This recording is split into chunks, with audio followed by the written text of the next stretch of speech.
जय हिंद। स्वागत है आप सभी का एक बार फिर से ओजांग टाइम्स पर। तो एक बहुत ही महत्वपूर्ण सूचना आ रही है। चंद्रयान 3 ने 2023 में 23 अगस्त को जब चंद्रमा के दक्षिणी ध्रुव पर लैंड किया, उसके बाद से इस खबर ने पूरे विश्व में सुर्खियां बटोरी और भारत के स्पेस एजेंसी इसरो ने भी पूरे विश्व से वाहवाही लूटी। लेकिन इसके साथ ही हम ये देख रहे हैं कि जैसे ही लैंडर ने लैंड किया, विक्रम ने, उसके बाद उसने काम करना शुरू किया, उसमें जो लगे हुए पेलोड्स हैं उन पेलोड्स ने काम करना शुरू किया और इसके साथ ही रोवर ने भी अपना काम शुरू कर दिया। इसी क्रम में हम देख रहे हैं कि क्या चंद्रमा पर भी भूकंप की घटना घटित होती है। जैसे पृथ्वी पर भूकंप आता है, तो जब पृथ्वी पर भूकंप आता है यानी भूमि कंपन, भूकंप होता है, अर्थक्वेक होता है, उसी तरह से क्या मून पर जो क्वेक हो रहा है, जो मून पर जो कंपन है, उसे चंद्र कंपन कहा जाएगा, या कह सकते हैं हम यहाँ पर कि मून क्वेक वहाँ पर हमें देखने के लिए मिल रहा है। जैसी कोई जानकारी हमें मिली है, कहाँ से, सिस्मिक जो प्रोब है ये डिटेक्ट किया गया है, किसके द्वारा, चंद्रयान 3 का जो एक लीसा नाम से जो पेलोड उसमें लगा हुआ है उसके द्वारा। तो इसमें हम देखेंगे कि क्या ये नेचुरल मूवमेंट इसमें जो देखा गया वो वहां पर उत्पन्न हो रहा है, यानी कि चंद्रमा के भी गर्भ में कहीं ना कहीं प्लेट टेक्टोनिक जैसी क्रियाएं घटित हो रही हैं, जैसे भूमि के अंदर घटित होती है। भूकंप का एक मुख्य कारण प्लेट टेक्टोनिक प्रोसेस है, जो अक्सर हम भूगोल जैसे विषय में या ज्योग्राफी में पढ़ते हैं। तो इस चीज को देखते हुए इसरो ने अभी ये सूचना दी है। हम आगे बढ़ें, जाने की इसमें क्या है, लेकिन आप लोगों के लिए एक बहुत ही महत्वपूर्ण सूचना है कि ओजांग आईएएस एकेडमी करंट अफेयर्स पर आपकी जानकारी को बढ़ाने के लिए बैच लेकर आया है, जो बैच मेरे द्वारा ही संचालित होता है। तो करंट अफेयर्स पर अपनी जानकारी को मजबूत करने के लिए आप सभी इस कॉम्बो ऑफर का लाभ उठाएं।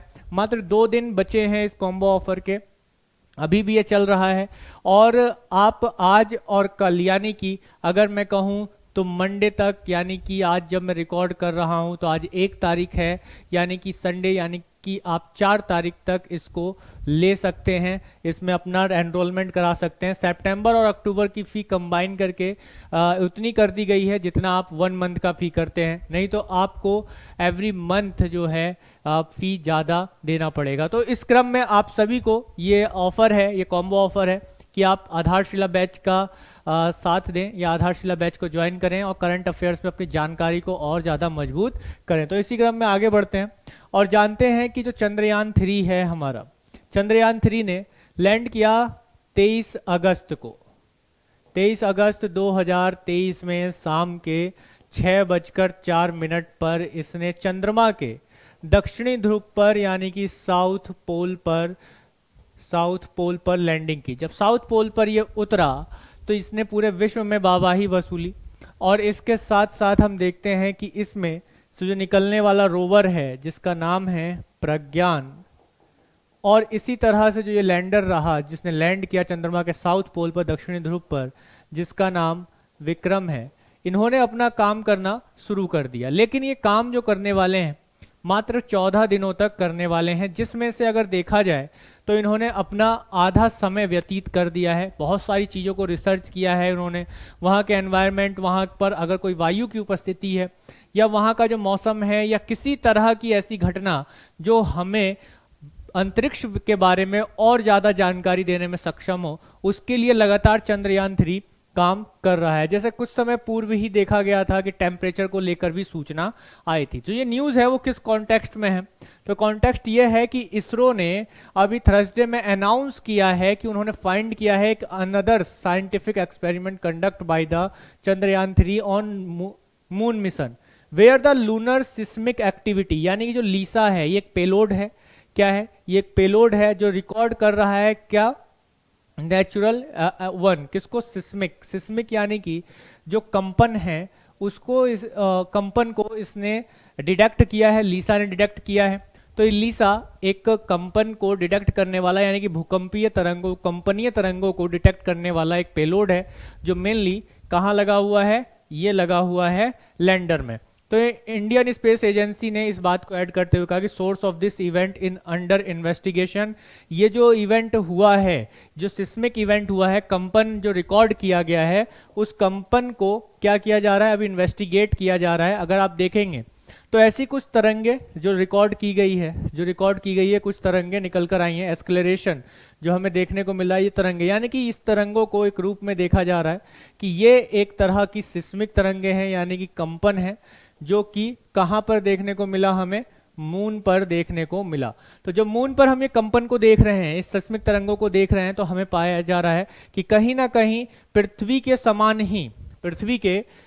ही हमें, कहाँ, पृथ्वी के समान ही हमें चंद्रमा के गर्भ में बहुत सारी टेक्टोनिक प्रोसेस या प्रक्रियाएं देखने को मिल सकती हैं। जैसे पृथ्वी के पर प्लेट्स हैं, उसके अंदर गर्भ में हम कहते हैं कि लावा या मैग्मा जैसी गर्म पदार्थ है, क्या चंद्रमा के अंदर भी ऐसी ऊर्जा छुपी हुई है? या हम कह सकते हैं कि क्या वहाँ पर भी जो स्थल है, उसका चंद्रमा का जो ऊपरी भाग है वो टूटा फूटा है, जो इधर से उधर चलायमान हो रहा है, बह रहा है, जैसे कि पृथ्वी पर हमें देखने को मिलता है। पृथ्वी पर अगर हम भूकंप को देखेंगे तो कैसे समझते हैं कि दो मेनली प्लेट्स एक दूसरे से अलग हो रही हो, एक दूसरे में सबमर्ज हो रही हो, तो हमें भूकंप का महसूस होता है, यानी कि हम कंपन को महसूस करते हैं। उसी तरह से क्या ऐसा कुछ सिस्मिक एक्टिविटी हमें जो विक्रम लैंडर के इंस्ट्रूमेंट ने बताया, वो वहां पर भी है? तो ये एक इन्वेस्टिगेशन का विषय है जो हमें काफी रोमांचित करने वाला है, और इस बात को कहीं ना कहीं प्रूव करेगा कि चंद्रमा एक समय पहले जब ब्रह्मांड की उत्पत्ति हुई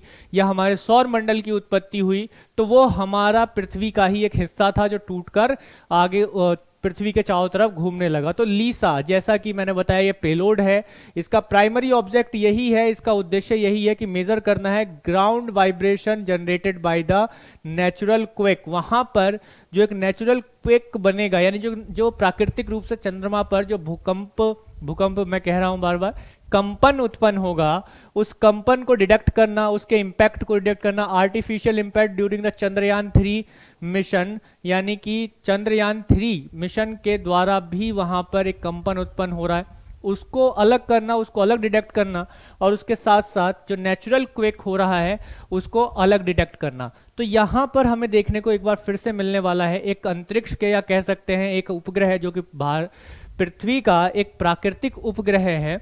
उस पृथ्वी के प्राकृतिक उपग्रह को कहीं ना कहीं हम यहाँ पर बहुत आसानी से समझने वाले हैं, इस और बढ़ने वाले हैं, और इसमें भारत की उपलब्धि सराहनीय होने वाली है पूरे विश्व में। तो अभी हाल ही में वाइब्रेशन को रिकॉर्ड किया गया ड्यूरिंग रोवर नेविगेशन 25 अगस्त को ये डिटेक्ट किया गया था और डिपिक्ट किया गया था कुछ फिगर में। यानी कि ये ऐसे आया था कि इसरो ने पहले सोशल मीडिया जो प्लेटफॉर्म है एक्स, इस पर इस इवेंट को दिखाया था, और अभी ये देखा गया कि ये नेचुरली भी अभी रिसेंटली नेचुरल थर्सडे के दिन, यानी कि कल के दिन, जब मैं इसे रिकॉर्ड कर रहा हूँ इस वीडियो को, तो आज फ्राइडे है, थर्सडे के दिन इसमें कंपन को महसूस किया गया, डिटेक्ट किया गया था, जो कि एक सिस्मिक है। तो recorded on 26 August it is also shown, जो कि एक जो डिडक्शन किया गया, जो इसमें पहले का बताया जा रहा है, वो डिडक्शन कब किया गया था? 26 अगस्त को किया गया था। तब क्या हुआ था? तब जो डिडक्शन था, वो कंपन जो हुआ, वो किसकी वजह से हुआ था? वो हुआ था रोवर की वजह से। रोवर जो कि लगातार मून पर चल रहा है, अब इधर उधर घूम रहा है और जानकारियां इकट्ठा कर रहा है, वहां के पिक्चर्स हमें भेज रहा है, उसके चलने मात्र से भी वहां पर कंपन महसूस किया गया था लीसा के द्वारा। लेकिन हमने उस चीज को आइडेंटिफाई किया कि ये अलग है, लेकिन अभी जो कंपन महसूस किया गया है वो नेचुरल माना जा रहा है, वो क्विक जो है वो नेचुरल माना जा रहा है, और इस चीज का इन्वेस्टिगेशन लगातार जो है currently is the source of this event is currently under investigation that Indian space agency, ISRO जो है अभी से इन्वेस्टिगेट कर रही है लगातार कि ये जो क्विक है ये नेचुरल होगा, क्योंकि ये माना जा रहा है कि अगर ये नेचुरल हुआ तो ये माना जाएगा कि चंद्रमा की जो ऊपरी परत है वो भी पृथ्वी के समान चलायमान है, कहीं ना कहीं उसके अंदर चंद्रमा के आंतरिक भागों में एक तरह से लिक्विड फॉर्म है, जिस पर लगातार ऊपरी परत उस पर क्या हो रही है? तैर रही है, यानी कि लिक्विड फॉर्म में है और उस पर वो घूम रही है, इधर से उधर चलायमान हो रही है।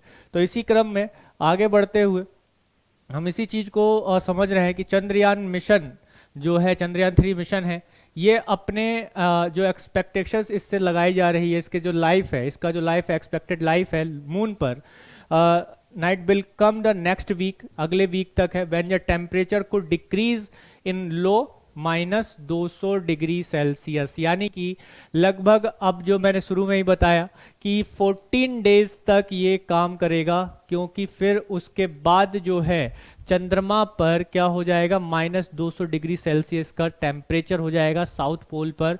और विक्रम लैंडर और प्रज्ञान जो रोवर है हमारा, are not designed to survive such chilling cold, इतनी ठंड में डिजाइन नहीं किया, इतनी ठंड के लिए डिजाइन नहीं किया गया है कि वो वहां पर रहकर अपना काम आगे बढ़ा सके। तो यहाँ पे एक बहुत ही महत्वपूर्ण ये सूचना आई, और इस सूचना ने हमें और पूरी पृथ्वी को, पूरे विश्व के लोगों को ये कहीं ना कहीं बताने की कोशिश की है कि चंद्रमा पर भी कंपन यानी भूकंपन जैसी परिस्थितियां हो सकती हैं, जिसे हम चंद्र कंपन कह सकते हैं। भूकंप तो पृथ्वी पर यानी भूमि, और चंद्र कंपन यानी कि चंद्रमा पर आने वाला कंपन। तो ये कंपन कैसे है, क्या है, ये कहीं ना कहीं हमारे अंदर एक जिज्ञासा बढ़ा रहा है कि हम पृथ्वी के अंदर जैसे झांक कर देख रहे हैं, उसी तरीके से चंद्रमा के अंदर भी झांकने की जरूरत है। क्या उसके अंदर भी कहीं लावा जमा है, या कह सकते हैं मैग्मा जमा है, जो कि उसके अंदर एक ऊर्जा लगातार निरंतर बाहर की तरफ निकलने का प्रयास कर रही है और भूकंपीय या कंपन जैसी प्रक्रिया को उत्पन्न कर रही है। तो चलिए मिलते हैं एक बार फिर से अगले सेशन में। ये सेशन आप सभी को कैसा लगा एक बार कमेंट में जरूर बताइएगा, और करंट अफेयर्स में अपनी जानकारी को और ज़्यादा मजबूत करने के लिए और ज़्यादा बढ़ावा देने के लिए मेरे साथ जुड़िए आधारशिला बैच में, करंट अफेयर्स बैच में। और गजांक IAS एकेडमी की तरफ से ये सभी के लिए है।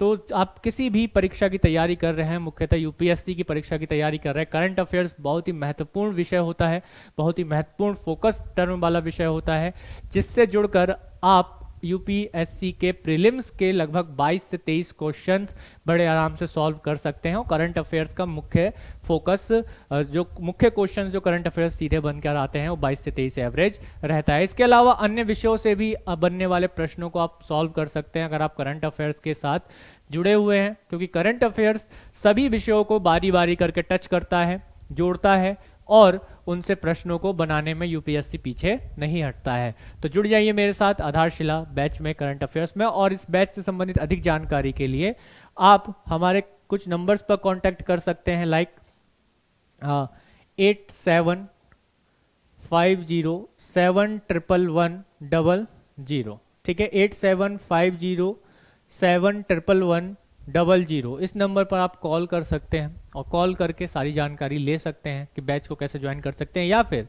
आप ojank.com हमारी वेबसाइट पर जा सकते हैं। ojank.com हमारी वेबसाइट पर जा सकते हैं मंथली मैगजीन के लिए, और उसके अलावा current affairs related other PDF files के लिए। उसके अतिरिक्त अगर मैं आपको बताऊं तो आप हमारे Ojaank any time learning app को ज्वाइन कर सकते हैं। ओजांक